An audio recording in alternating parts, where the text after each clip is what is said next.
the day you were born here in this place.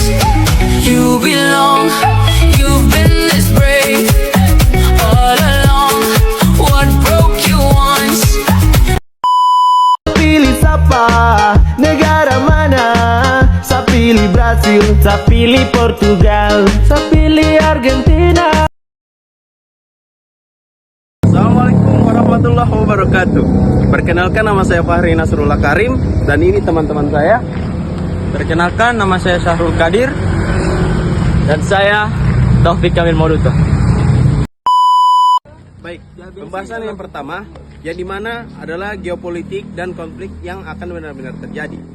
Pertama, pengertian geopolitik. Nah, geopolitik itu apa? Geopolitik adalah ilmu yang mempelajari hubungan antara kondisi geografis suatu wilayah dan kebijakan politik, ekonomi, dan juga keamanan, dan hubungan antar negara.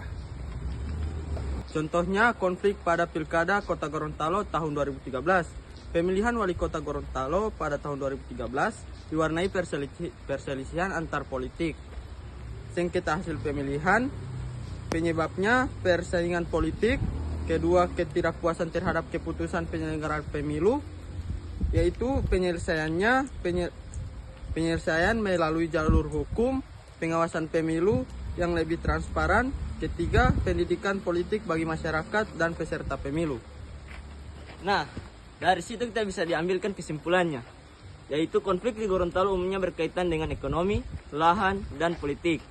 Cara penyelesaiannya adalah melalui musyawarah, penegakan hukum, transparansi, dan kerjasama antar pemerintah serta masyarakat.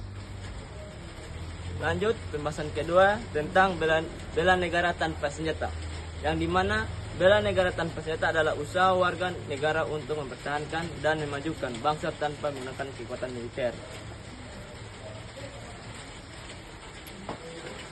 Kemudian, contoh konflik yang pernah terjadi di Gorontalo ini. Nah, konflik pertama adalah konflik ojek online dan ojek konvensional. Di kota Gorontalo, penuh atau pernah terjadi konflik antara pengemudi ojek dan ojek konvensional akibat persaingan mencari penumpang. Konflik ini sempat menimbulkan pemblokiran jalur, perselisihan antara pengemudi. Nah, penyebabnya adalah yang pertama, persaingan ekonomi.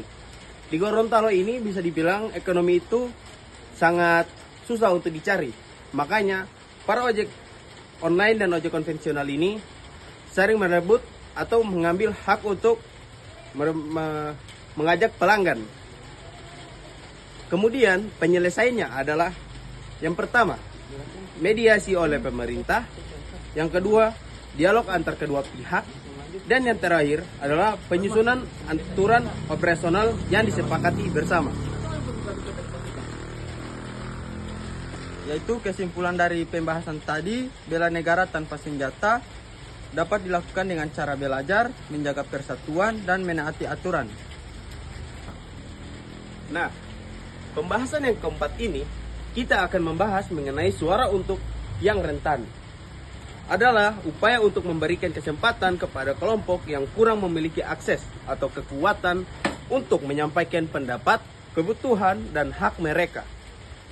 Kelompok rentan dapat berupa anak-anak, perempuan, penyandang disabilitas, dan masyarakat miskin.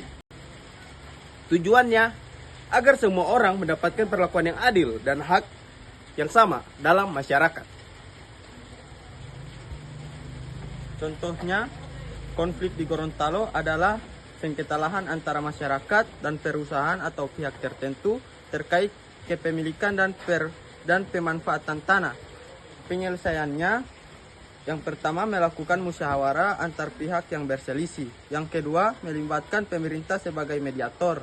Dan yang ketiga, memeriksa bukti kepemilikan lahan secara hukum. Yang keempat, mencapai kesepakatan yang adil bagi semua pihak.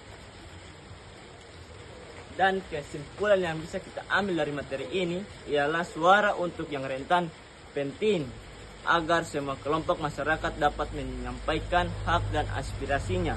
Sedangkan konflik dapat diselesaikan melalui dialog, mediasi, dan penegak hukum yang adil. Materi 5 yaitu integritas di bangku kuliah. adalah sikap jujur, bertanggung jawab, disiplin, dan mematuhi aturan akademik selama menjalankan perkuliahan.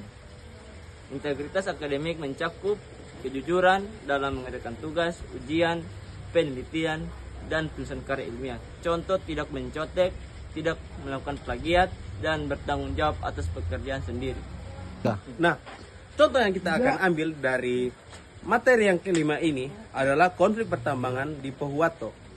Nah, konflik yang terjadi antara sebagian masyarakat penambang, perusahaan tambang, dan pemerintah terkait izin pertambangan, penggunaan lahan, serta pembagian manfaat ekonomi dari sumber daya alam.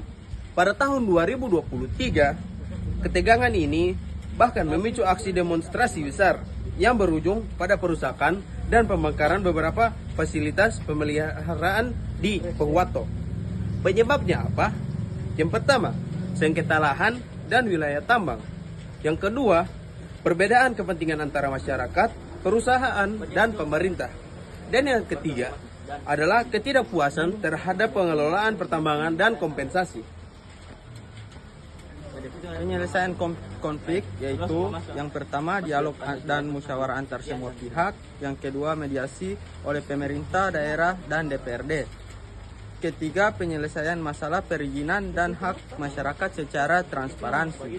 Yang keempat, pemberian kompensasi yang adil serta peningkatan konsumsi